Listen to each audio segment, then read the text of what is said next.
debuting a new song. We've been playing it out over at some radio stations, and man, I've been waiting for this tune. I've been waiting.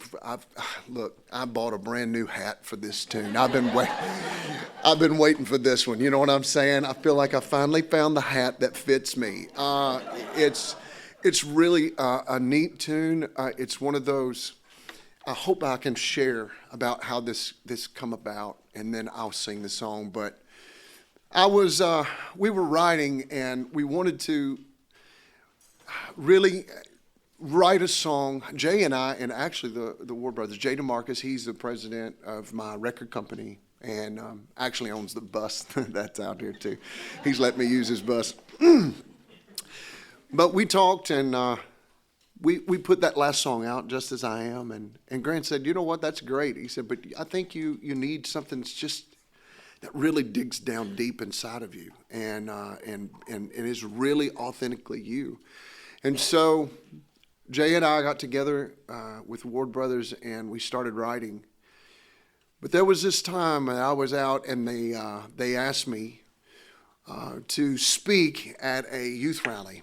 And it was 13-year-olds to 18, and there was about 350 teenagers there. They was all around the stage. If you can imagine this stage just spread out, and every person, it was sitting around the stage, 350, all just around.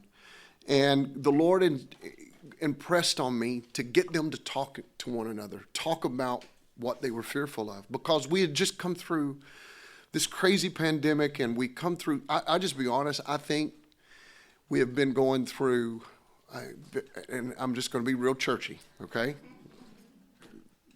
I feel like we have been under a demonic attack from the gates of hell with fear.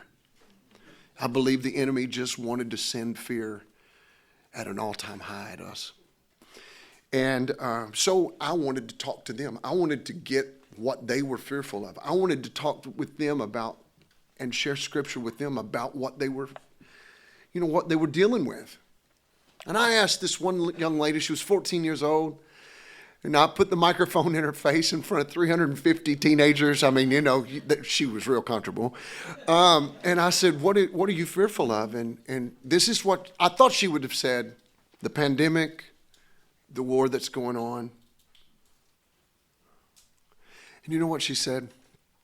She said, the thing that I'm most fearful of is living up to what people expect of me. And it hit me. I mean, it just center punched me. And then there was a young boy that was sitting there, and we talked, and I prayed with her, and I thought, let's hear what this young boy said. He's 6'8". He's a basketball player. He didn't even go to church. His teammate, it was his church that they were doing this, and he invited him, and he said that there's going to be some music there, and I would love for you to come. And so he came, and here I am. I didn't know, never been to church, and I've got a microphone stuck in his face, and I'm going, hey man, what are you fearful of, And you know what he said? The expectations that people have put on me. I want to be what they want, and I'm just fearful that I can't live up to that. And now I'm going, what? So I called on the youth pastor, and I had the youth pastor come up, and I said, what are you fearful of? And he goes, I want to be enough. I want to be enough for these kids. I want to be enough for my family. And I said, well, what you're really saying is the expectations that you're putting on yourself and what you feel others are putting on you. And so I knew that I had to speak out at that, because we are putting more on us. Jesus said, cast all your cares and heavy burdens upon me. Let me give you rest. In other words, take a deep breath. You can't do this on your own. Let me handle the hard stuff. That's why I went to the cross. Let me take that. And we're going to work this. You stand on my grace. Stand on my mercy. Live it out. My mercies are made new every morning. And so with all of that in mind, which is a lot, I wanted to write something joyous, and so so I'm going to sing you my brand new song that I haven't played out probably just a handful of times, much as live on radio.